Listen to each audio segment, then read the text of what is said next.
सांगली शहरातील सह्याद्रीनगर परिसरातील मंगळवार बाजार परिसरात रेकॉर्डवरील गुंडावर धारदार हत्याराने हल्ला करून दगडाने ठेचण्यात आले। त्यात डोक्यावर वर्मी घाव झाल्याने त्याचा जागीच मृत्यू झालाय।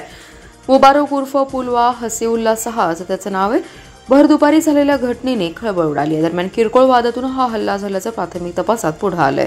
6 ते 9 जणांच्या टोळक्याने हा हल्ला केल्याचं पोलिसांनी स्पष्ट केलं। मुबारक सहा हा रेकॉर्डवरील गुन्हेगार आहे। तो प्रकाशनगर परिसरात राहण्यास असून भंगार व्यावसायिक आहे। आज दुपारी 3च्या सुमारास सह्याद्रीनगर येथील हॉटेल रत्नामध्ये आले होते। त्याच्यासोबत मित्रही अजरुद्दीन इनामदार हा देखील होता। दुपारी 4:30च्या सुमारास सह्याद्रीनगर येथील रिक्षा थांब्याजवळ ते आले। त्या ठिकाणी बाकड्यावर दोघे जण बसले होते। त्यावेळी संशयित त्या ठिकाणी आले।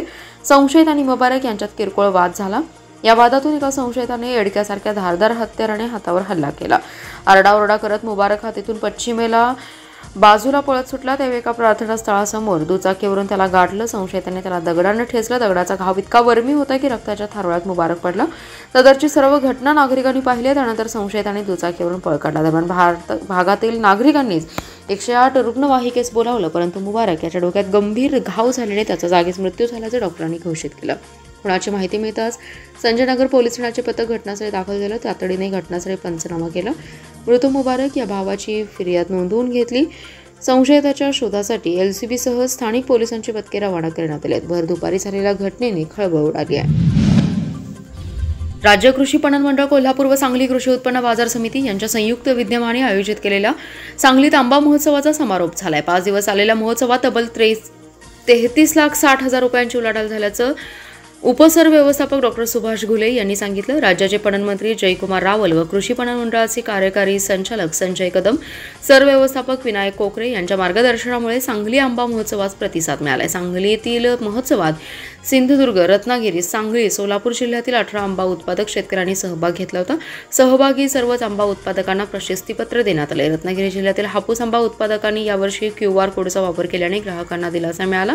या 5 दिवस आलेल्या आंबा महोत्सवात 33,60,000 उलाढाल झाली आहे। या आंबा महोत्सवाचं वैशिष्ट्य म्हणजे सांगली जिल्ह्यात उत्पादित झालेल्या आंब्याच्या विविध 36 जातींचं प्रदर्शन मांडण्यात आलं होतं। त्यामुळे ग्राहकांना आंब्याच्या विविध जाती पाहायला मिळाल्या। यावेळी बोलताना माळशिरस तालुक्यातील आंबा उत्पादक डॉक्टर केशव सरगर यांनी कृषी पणन मंडळाचे आभार मानत पणन मंडळामुळे आम्ही थेट आंब्याची विक्री करायला शिकलो असं नमूद केलं।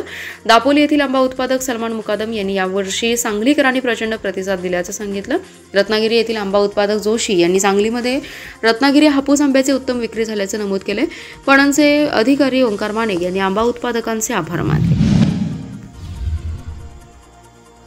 जिल्हा परिषदेच्या पाणी व स्वच्छता समितीच्या वतीने जिल्ह्यातील काही गावातील पाणी तपासण्यात आले। 6 गावातील पाणी दूषित असल्याचं आढळून आलं। त्यामध्ये आटपाडी तालुक्यातील 1 आणि मिरज तालुक्यातील 5 गावांचा समावेश आहे। संबंधित ग्रामपंचायतींना शुद्ध पाणी पुरवठ्याबाबत नोटीस देण्यात आली आहे।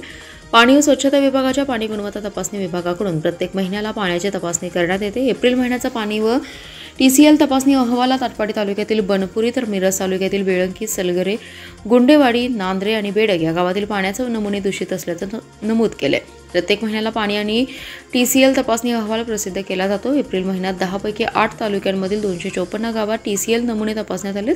यापैकी कोणत्याही गावामध्ये TCL नमुने अयोग्य आले नाहीत। पाण्याचे नमुने तपासलेल्या गावांमध्ये आटपाडी तालुक्यातील 21 गावे, जत तालुक्यातील 56 गावे, मिरज तालुक्यातील 22 गावे, तासगाव तालुक्यातील 28, पलूस तालुक्यातील 16 गावे, वाळवा तालुक्यातील 56 गावे, शिराळा तालुक्यातील 43 गावे आणि कडेगाव तालुक्यातील 12 गावे अशी 254 गावातील TCL नमुने तपासले। तर जिल्ह्याच्या 10 तालुक्यांमधील गावांमध्ये 1663 पाण्याचे नमुने तपासले। त्यामध्ये मिरज तालुक्यातील 5 आणि आटपाडी तालुक्यातील 1 अशा 6 गावांमध्ये पाणी दूषित आढळले। सांगली शहरातील सिद्धार्थ परिसर, आंबेडकर नगर, नवीन वसाहत, विजयनगरसह माता रमाई आंबेडकर उद्यान देखभाल आणि संवर्धन समितीतर्फे माता रमाई उद्यान येथे तथागत सिद्धार्थ गौतम बुद्ध यांची जयंती विविध उपक्रम राबवत मोठ्या उत्साहात साजरी करण्यात आली आहे।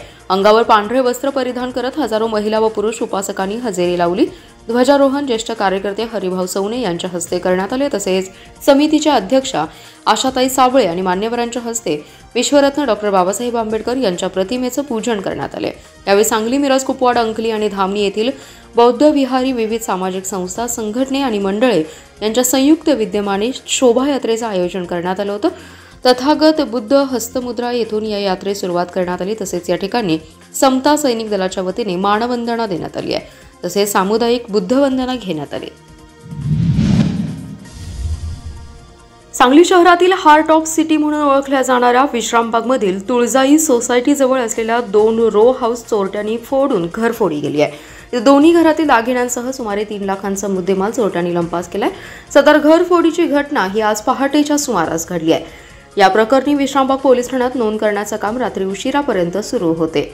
विश्रामबाग परिसर हा शहरातील हार्ट ऑफ सिटी म्हणून ओळखला जातो। या ठिकाणी मोठमोठे बंगले आहेत। सोमवारी पहाटेच्या सुमारास अज्ञात चोरट्यांनी स्वप्ननगरीच्या पुढे असलेल्या तुळजाई सोसायटीमधील 2 बंद बंगल्यांना आपलं लक्ष केलं। त्या ठिकाणच्या एका बंगल्यात भाडेकरू राहत होते तर दुसऱ्या बंगल्यात स्वतः मालक होते। हे दोन्ही बंगले एकमेकांना लागून होते आणि दोन्ही घरातील कुटुंबीय कामानिमित्त बाहेर गेले होते। यावेळी अज्ञात चोरट्यांनी दोन्ही बंगल्याचं कुलूप तोडून आत प्रवेश केला। घरात ठेवलेल्या सोन्या चांदीच्या दागिन्यांसह सुमारे 3 लाखांचा मुद्देमाल लंपास केलाय। सोमवारी पहाटे सदरची घटना निदर्शनास आली। याची माहिती मिळताच विश्रामबाग पोलिसांनी घटनास्थळी धाव घेतली होती। या घटनेची नोंद रात्री उशिरापर्यंत करण्याचं काम सुरू होतं। आरफळ कालव्याच्या सध्या सुरू असणाऱ्या सन 2024 ते 25 मधील उन्हाळी हंगाम पाण्याच्या आवर्तनास 15 मे पर्यंत मुदतवाढ देण्यात आली आहे। ही माहिती पाटबंधारे विभागाचे अधीक्षक अभियंता CH पाटोळे यांनी दिली आहे। आरफळ कालव्याचे उन्हाळी हंगाम पाण्याचे आवर्तन 11 मे रोजी संपणार होते।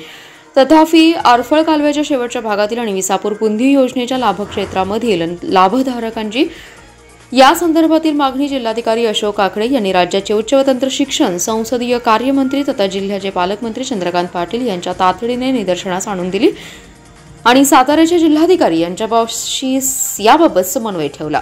पालकमंत्री चंद्रकांत पाटील यांनीही तात्काळ दखल घेत जलसंपदा मंत्री राधाकृष्ण विखे पाटील यांच्याशी उन्हाळी आवर्तन सुरू ठेवण्याबाबत चर्चा केली। आरफळ कालव्याचे सध्या सुरू असणारे सन 2024 ते 25 मधील उन्हाळी हंगाम पाण्याचे आवर्तन 11 मे रोजी संपणार होते। त्यामुळे लाभधारकांकडून उन्हाळी आवर्तन सुरू ठेवावे अशी मागणी होत होती। त्या पार्श्वभूमीवर 15 मे पर्यंत मुदतवाढ देण्यात आल्याने सांगली जिल्ह्यातील आरफळ कालवा आणि विसापूर पुंदीच्या लाभधारकांकडून समाधान व्यक्त करण्यात येत आहे। रत्नागिरी नागपूर महामार्गावरील निलजी येथे दुचाकी आणि 4 चाकी वाहनांचा समोरासमोर धडक होऊन मालगाव येथील युवक जमीर ताजुद्दीन मुजावर हा जागीच ठार झालाय। या अपघाताची नोंद मिरज ग्रामीण पोलिसात झाली आहे। कार चालक अक्षय हरिदास माने हे आपली कार वाहन घेऊन रत्नागिरी नागपूर महामार्गावरून कोल्हापूरहून जुनूनी या दिशेने जात असताना जमीर मुजावर हे आपली मोटरसायकल घेऊन त्याच रोडने चुकीच्या दिशेने येत असताना ते सरळ 4 चाकी वाहनाला धडकले।